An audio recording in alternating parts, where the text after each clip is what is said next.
Like sometimes, like I'll be watching Instagram and they keep rerunning clips, and they were rerunning a clip about the Rick James when he went to the Motown office of the president. I think his name was Jay Asker, and I think Kerry Gordy, who Barry Gordy's son was Rick's personal manager at the time.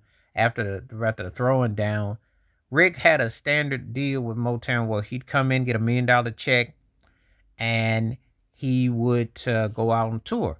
Well, after he had the success of the Street Songs tour and then the Throwdown tour, which didn't generate as much as the Street Songs, but it still generated a lot of money, he came on the desk, he dropped some cocaine on the desk, and he said, "Look, pay me, push me, promote me."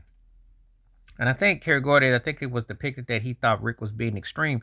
Anyway, they decided to put all their money towards Lionel Richie. But the point was, Rick stayed on his business. Just like Rick James stood on his business against MTV. And the guy who interviewed Kerry Gordy said something I had never even thought about. But Rick James was kind of like the Curt Floyd of the music industry. Because Curt Floyd, though he tried to be a free agent in baseball and they whiteballed him and it took him forever and a day to put him in the Hall of Fame like he should have been, just like Rick James should be in the Rock and Roll Hall of Fame, he spoke out against the powers that be. You have to challenge the status quo. That means you're not afraid and you're using your voice both ways to express your displeasure, and rightfully so. And MTV was very racist. And the thing about it is this. Kerry Gordy said that Michael Jackson came up to him personally and said he thanked Rick James for taking the stance he did. Because Rick James was outspoken about it, didn't mince words about it, and had to deal with it head on, which is the facts. And a lot of people might not, nowadays you got people who stream a lot of numbers and stuff. Street Songs was a triple platinum album in 1981. So for a black artist to have the kind of success Rick had, to be as prolific and productive as he was on the road, hit songs, which he, left and right, and to be able to do that and to tour, etc., and get chump change and wouldn't get played on MTV, and he called him out, and rightfully so. Now the funny thing about it was, he said all this stuff way before what Michael Jackson did, and Prince walked around with slave on his face before they got used and figured it out what they were. I'm not saying that they didn't, because they experienced racism in the industry too. They just didn't do it during the peak prime of their careers. Rick James said this right during the peak prime of his career. That took a lot of guts. That says a lot about him, that he wasn't so caught up in his career.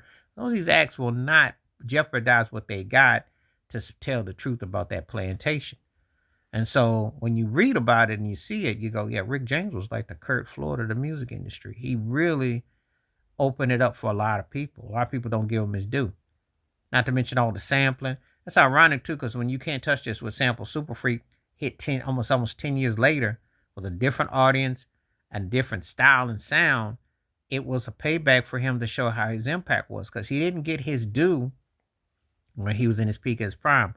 They whiteballed him, they downplayed him, and they didn't like how he let it be known how he was. He was kind of like a Jack Johnson of music too. He was a free spirit and wrote songs and reflected on a lot of themes. He wasn't just a one-trick pony. There was a lot of versatility and musicality to his thing. He did not get promoted by a black label, mind you, at Motown. He helped keep the house lights on at Motown, by the way. They don't never give Rick James his true due. But the cat he gave the world Tina Marie. Had a white female artist that was adapted and loved in black world. That's volumes. Mary Jane Girls. He was a hit maker on himself, on others. Brought the Temptations back. Brought Smokey Robinson back. The guy was just doing things. So, but he stood up against MTV's racist ways. People now ain't gonna have no idea what I'm talking about, because if you grew up on YouTube and you can watch different, you don't have to worry about having being told what you're gonna watch, or how they limited black folks on the screens, because you have access on your phones or your computers. But there was a time watching MTV was like hypnotic and put you in a trance. But they were selective with who they wanted to promote. And that's not free country. That's not free enterprise. That's legislation. That's martial law. It's always been there. Because I grew up when music was like apartheid, was separated.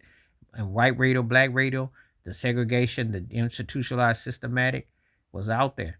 And Rick James spoke on it. And they don't talk about that guy's impact of what he meant, not only in the funk, dance, popular music, and the versatility of him as an artistry, as a singer, songwriter, musician, arranger, producer, but also the fact that he was outspoken soul brother who didn't back down and called out the whitewash and how it was.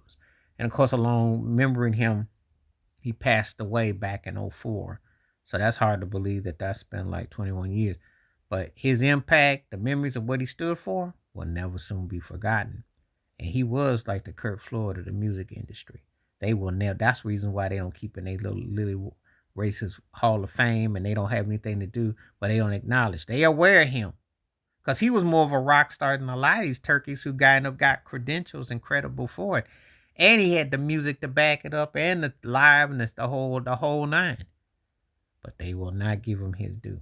So anyway, I was just thinking about that clip ran through, and I said, yeah, he had every right to call him out. He made them cash money, and they did not promote him. They did not push him like they should have.